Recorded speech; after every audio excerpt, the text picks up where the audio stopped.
Koordinate lutanja, part 32. So, as many of you are watching, please like and subscribe, or just put a comment that all this sucks. So, everything for the algorithm. So, the story is about being a volunteer. So, you always have to give something back, and pretty much I was volunteering a lot. Sometimes in Croatia, sometimes in Africa, and pretty much I always like to do some charity work.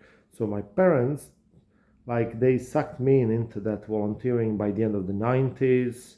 We all went to Korčula, being a part of the American organization, all the way to my volunteering in Kenya in the 2010. So for 10 years I was already volunteering in Kenya. So pretty much then you see how much you need. You can even only smile and you will make some other people happy, and it's a great thing to give back.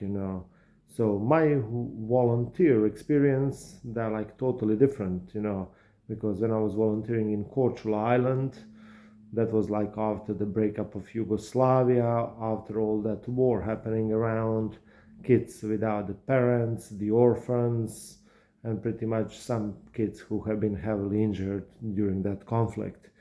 And then, all those kids somehow ended in the orphanage. And then you get Africa, where the life doesn't look so shy, day from day, there is no a long-term plan, you just try to survive.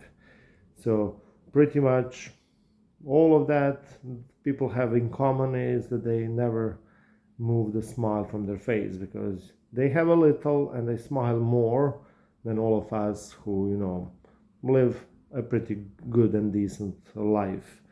So on Korčula and Badi Island, it was strange at the beginning, because you see the older kids, younger kids, where they've been, how they're gonna be all together. You had Muslims, Croatians, Catholics, you had Serbs, Orthodox, and they all been involved in a conflict from one side or another, and then they all became friends, which is a great thing, for the kids, not to link that hatred, from the recent times.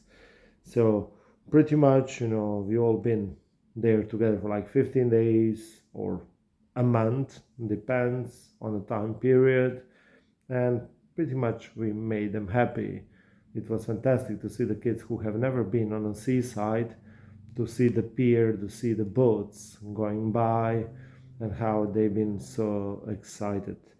So pretty much, those kids at the very end, they've been only kids.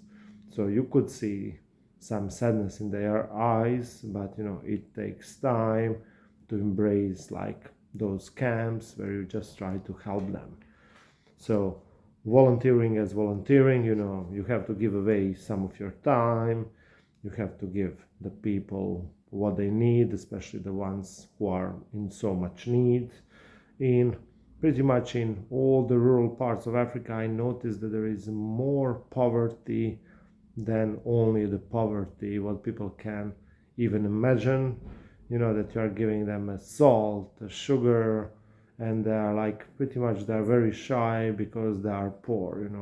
And then you don't feel very well. You're fighting with the emotions all the way to the morning.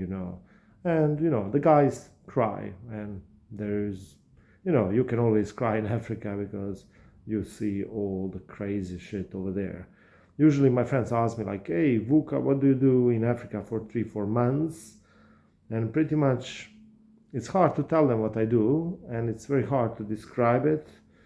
Pretty much I tell them just read Out of Africa, and that's the Africa. The people who have been in Africa, when they read that book, they know there is some person who spent some time in Africa and he wrote the book, because that's the emotion which I can easily tell you.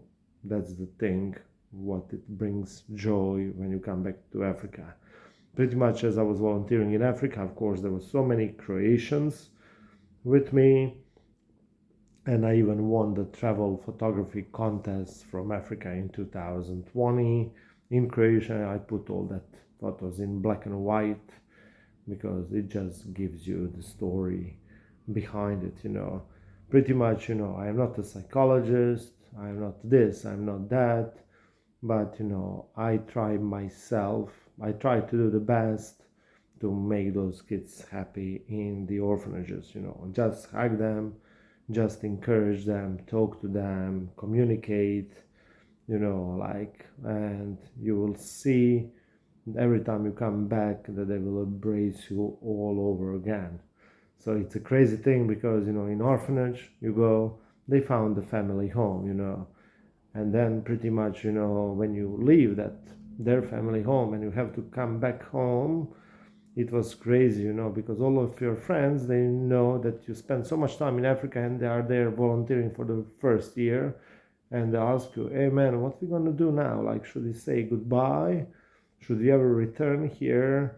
And all that kind of the stuff. Like, still today, after 10 years, I don't know how to say goodbye to those kids from the orphanage because, you know, you just go through those gates, you go through the dusty road of Africa, you turn a bit around and you see that they are looking at you, and probably they think, okay, one day Ivan will come back to Africa. Believe me, I am always coming back to Africa.